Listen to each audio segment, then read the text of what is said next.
అమ్మమ్మ 7th anniversary sale. Win iPhone 17 and 776 crazy gifts. Support చేయండి, dosa batter ఫ్రీగా పొందండి.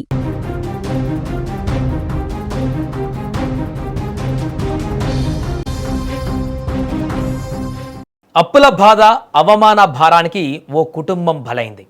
తీసుకున్న అప్పులు పెరిగిపోవడం, ఎలా తీర్చాలో తెలియక దానికి తోడు అప్పులు తీసుకున్న వారి సూటిపోటి మాటలకు ఆ కుటుంబం తీసుకున్న కఠిన నిర్ణయం చావు.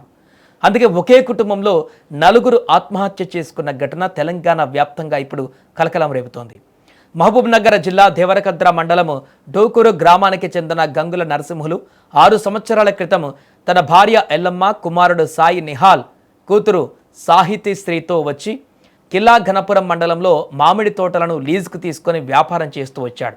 ఈ క్రమంలో పలు కారణాల వల్ల 60 నుంచి 70 లక్షలకు పైగా అప్పులు చేసినట్టుగా సమాచారం. కొన్ని అప్పులకు సంబంధించి కోర్టులో కేసులు నడుస్తున్నట్లు తెలుస్తోంది. ఈ క్రమంలో అప్పుల బాధలు ఎక్కువ కావడంతో నరసింహులు భార్య, కూతురు తాము నివాసం ఉంటున్న సలికేలాపూర్ తాము ఉంటున్నటువంటి తోటలో భార్య, కూతురు హతమార్చి నీటి సంపులో వేశాడు. పారిపోయే ప్రయత్నం చేసిన కొడుకు కాళ్ళు చేతులు కట్టేసి సంపులో పడేశాడు. అనంతరం బుధవారం తెల్లవారుజామున 1:30 గంటల ప్రాంతంలో తన భావమరిది వెంకటేష్కు ఫోన్ చేసి అప్పుల బాధ భరించలేకపోతున్నాం, మీ అక్క, కోడలు, అల్లుడిని చంపి వేశాను, నేను కూడా చేసుకుంటున్నాను అని తెలియజేసి అతను కూడా ఆత్మహత్య చేసుకున్నాడు. మృతుని బంధువులు, గ్రామస్తులు ఇచ్చిన సమాచారంతో పోలీసులు ఘటనా స్థలానికి చేరుకొని వివరాలు సేకరిస్తున్నారు. ఇక ఈ ఘటనతో 2 మండలాలలో ఇప్పుడు తీవ్ర విషాదం చోటు చేసుకుంది. మా బాబాయ్ చనిపోవడానికి తోటలు 2 ఇయర్స్ నుంచి 3 ఇయర్స్ నుంచి బాగా లాస్ రావడము, దాంతోపాటు అప్పులు ఇచ్చిన వాళ్ళు కూడా వేధించడము, హోమ్ లోన్స్, మరీ ముఖ్యంగా హోమ్ లోన్స్ వాళ్ళు డబ్బులు పే చేసినా కూడా దాని తర్వాత ఇంకా 2 మంత్స్ ఇంట్రెస్ట్ అమౌంట్ అది అనుకుంటా వాళ్ళు వేయడము. ఎక్కువ ఈ చనిపోవడం కారణం హోమ్ లోన్స్ ప్లస్ అప్పులు ఇచ్చిన వాళ్ళు. ఈ ప్రెజర్ వల్లనే మా బాబాయ్ చనిపోయిండు. ఆ చనిపోవడం కూడా నైట్ 1 గంటకు పిల్లల్ని బావిలో వేసి ఇద్దరు తల్లి, అది మా బాబాయ్ మా చిన్నమ్మ వేసి చంపి మరి వీళ్ళు చనిపోవడం. అంటే మేము లేని మేము లేకుండా మా పిల్లలు ఎందుకు అనుకున్నారో ఏమో వాళ్ళు చనిపోయారు. మా ఆయనకు చెప్పిండు, మేము మందు దాచి చచ్చిపోతున్నాం చేసుకుంటున్నాం అంటే, అట్లా ఏం చేయకండి, పిల్లలు ఉన్నారు, మీరు ఏమన్నా తోటలో మాలు ఉంటే తెంపండి అంటే తోటలో మాలు ఏమి వెళ్తలేదు, అవి పెట్టిన పెట్టుబడులు కూడా వెళ్తలేవు అన్నాడు. అన్న తర్వాత మా ఆయన ఉండే ఎంతనన్నా రాకోకో నువ్వు తీసుకొని అన్నీ నీ సిమ్ములు ఉన్నాయి కదా, ఫోన్లు మొత్తం నంబర్ మార్చేయి, నేను నీకు సిమ్ములు తెచ్చిస్తా, దూరంగా ఎక్కడన్నా ఉండు, హైదరాబాద్ పోతావా, బొంబాయి పోతావా, ఎక్కడన్నా అప్పులు చేయనోడు ఎవరు లేడు, మస్తు మంది పారిపోయినారు కదా, నువ్వు ఈ నిర్ణయం ఎందుకు తీసుకుంటున్నావు అన్నాడు.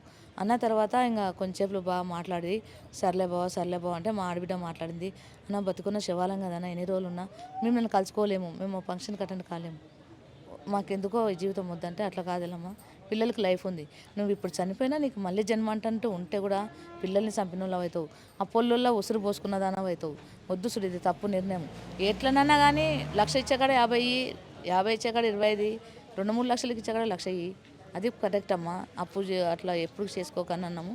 ఇంకా 2-3 రోజులు బాగా కోసిండు మామిడికాయలు, కోసి అమ్మి గద్వాల 10 లక్షల దాకా అప్పులు కట్టిండు. బావా అప్పులు కట్టినా అన్నాడు. సరే నరసింహ కట్టినా కట్టినావు, నువ్వు మళ్ళీ ఎక్కడ పోతావు రా అని అడిగినాం. అంటే కల్వకుర్తికి పోతాను నేను అన్నాడు. నేనుండి నరసింహ మా ఆడబిడ్డకి ఆపరేషన్ అయింది, ఒడి బియ్యం పోస్తా, ఒకసారి గద్వాలకు రాండి అంటే, నేను గద్వాలకు వచ్చే మాట వేరాక నేను రాను అన్న. సర్లే నేను పైసలు ఇస్తాను, మనం కూడా అక్కడికి వచ్చి పోసుకుంటావా అన్న. రానక్క అన్నాడు. పిల్లల్ని వదిలిపెట్టరా అంటే, నేను ఆడ పోయి సెటిల్ అయినాక వదిలిపెడతా అన్నాడు. ఇంకెప్పుడు సెటిల్ అవుతావు, నువ్వు ఎప్పుడు పోతావు అని అంటే, నేను పోయేకాడికి ఫోన్లు కలిసావు అన్నా కదా అక్క, ఫోన్లు కలిసావు, నువ్వు నన్ను చూడలేవు అక్క అన్నాడు. కానీ నేను ఇంత హీనంగా అనుకోలే. ఈరోజు కిలాగన్పూర్ గ్రామ శివారులోని సల్కలాపూర్ గ్రామ శివారులోని కిలాగన్పూర్ మండలం సల్కలాపూర్ గ్రామ శివారులో శ్రీనివాసరావు అనే మామిడి తోటలో దేవరకద్ర మండలం డోకూరుకి సంబంధించిన నాగరాజు, తర్వాత అతని భార్య ఎల్లమ్మ అలియాజ్ హేమలత, కొడుకులు సాయి నిహాల్, తర్వాత పాప వచ్చేసి సాయి శ్రీ, ఈ నలుగురు అందులో ఉండగా అతను తండ్రి మామిడి తోటలో లీజుకి తీసుకొని మామిడి తోటను నడుపుతుండేవాడు. అతనికి గత 3-4 ఇయర్స్ నుంచి అప్పుల బాధలు ఉండడం కారణంగా, అలాగే ఆరోగ్య సమస్యలు ఉండడం కారణంగా, వాళ్ళ భార్యకు కూడా ఆరోగ్య సమస్యలు ఉండడం కారణంగా ఈరోజు తెల్లవారుజామున అందాజ 1:45 1:50 సమయంలో అతను ఒక సెల్ఫీ వీడియో తీసుకుంటూ అతని భార్యను పిల్లలను ముందులో ఉన్న మామిడి తోటలో ఉన్న సంపలో పడవేసి చంపేసినానని తెలుపుతూ వాళ్ళ లోపూర్లో వాళ్ళ చుట్టాలకు ఫోన్ చేసి తెలుపుతూ నేను కూడా అప్పుల బాధలు ఎక్కువైనాయి, నేను కూడా చనిపోతున్నానని చెప్పేసి అతను కూడా తీసుకొని తోటలోని అతని నివాసం ఉంటున్న కంటైనర్లో తీసుకొని చనిపోవడం జరిగింది. నర్సింహులు గంగాల నర్సింహులు మాకు వరుసకు మేనాలుడు అవుతాడు. నర్సింహులు మాతోటి చాలా సౌమ్యుడు, చాలా మృదు స్వభావి, ఎలాంటి ఇబ్బందులకు పోయేటోడు కాడు, అందరితోటి కలుపుగోలుగా ఉండే వ్యక్తి నర్సింహులు. కానీ గత 4 సంవత్సరాలకెళ్ళి ఈ ప్రైవేటు హౌసింగ్ లోన్ తీసుకోవడం కానీ ఈ తోటలు కూడా సహకరించకపోవడం ద్వారా కొంచెం వాతావరణం ఏమంటే అతివృష్టి అనావృష్టిలో అట్లా వర్షాలు పడడం ద్వారా మామిడి తోటల పెంపకం ఉండే దాంట్లో నష్టపోవడం ద్వారా కొంచెం ఆర్థికంగా ఇబ్బందుల నుంచే ఈ అఘాయిత్యం జరిగిందని మేము అనుకుంటున్నాం.